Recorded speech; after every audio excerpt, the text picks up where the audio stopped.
bed and spooned a little of the warm beans into the child's mouth. She slurped it weakly, a thin brown stream slipping down the corner of her mouth to her chin. Peter wiped it away with his thumb, still blackened from the soot of the kitchen fire. Thinking about Sarah always made his chest tight in this way. He gazed down at the little girl in his bed, watching closely as her eyelids closed. Since she fell ill, he had been sleeping on the wide-planked pine floor on mildewed straw pallets. The bed was warmer, nearer the hearth, and draped in woolen hangings that had been carried all the way over from East Anglia by his father. A dark frown crossed Peter's face. Illness, he knew, was a sign of the Lord's ill favor. Whatsoever happened to the girl is God's will, he reasoned. So to be angry at her suffering must be sinful, for that is to be angry at God. Sarah would have urged him to pray for the salvation of Martha's soul, that she might be redeemed. But Peter was more accustomed to putting his mind to farming problems than godly ones. Perhaps he was not as good as Sarah had been. He could not fathom what sin Martha could have committed in her 5 years to bring this fit upon her, and in his prayers he caught himself demanding an explanation. He did not ask for his daughter's redemption. He just begged for her to be well. Confronting this spectacle of his own selfishness filled Peter with anger and shame. He worked his fingers together, watching her sleeping face. "There are certain sins that make us devils," the minister had said at meeting that week. Peter pinched the bridge of his nose, squinting his eyes together as he tried to remember what they were.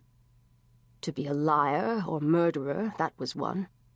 Martha had once been caught hiding a filthy kitten in the family's cupboard, and when questioned by Sarah, had claimed no knowledge of any kittens. But that could hardly be a lie the way the minister meant it. To be a slanderer or accuser of the godly was another.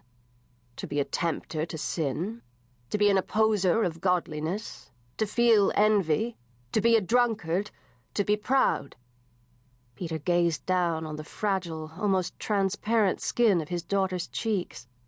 He clenched one of his hands into a tight fist, pressing its knuckles into the palm of his other hand. How could God visit such torments upon an innocent? Why had he turned away his face from him? Perhaps it was not Martha's soul that was in danger. Perhaps the child was being punished for Peter's own prideful lack of faith. As this unwelcome fear bloomed in his chest, Peter heard muddy hoofbeats approach down the lane and come to a stop outside his house. Muffled voices, a man's and a young woman's, exchanged words.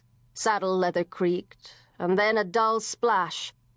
"That'll be Jonas Oliver with yon woman," thought Peter. He rose from the bedside just as a light knuckle rapped on his door. On his stoop, draped in a hooded woolen cloak, glistening from the evening's fog, stood a young woman with a soft, open face. She carried a small leather bag in her hands, and her face was framed by a crisp white coif that belied the miles-long journey she had had. Behind her, in the shadows, stood the familiar bulk of Jonas Oliver, fellow yeoman and Peter's neighbor. "Goodman Petford," announced the young woman, looking quickly up into Peter's face. He nodded. She flashed him an encouraging smile as she briskly flapped the water droplets off her cloak and pulled it over her head.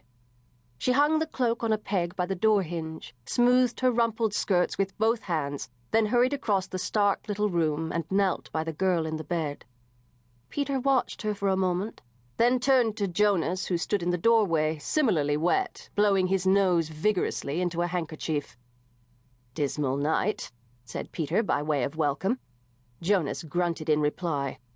He tucked the handkerchief back up his sleeve and stamped his feet to loosen the mud from his boots, but he did not venture into the house. "Some victual before you go," Peter offered, rubbing a hand absent-mindedly across the back of his head. He was not sure if he wanted Jonas to accept his offer. The company would distract him, but his neighbor was even less inclined to idle chatter than he was. Sarah had always allowed that a wagon could crush Jonas Oliver's foot, and he would not so much as grimace. "Goody Oliver'll be waiting." Jonas declined with a shrug.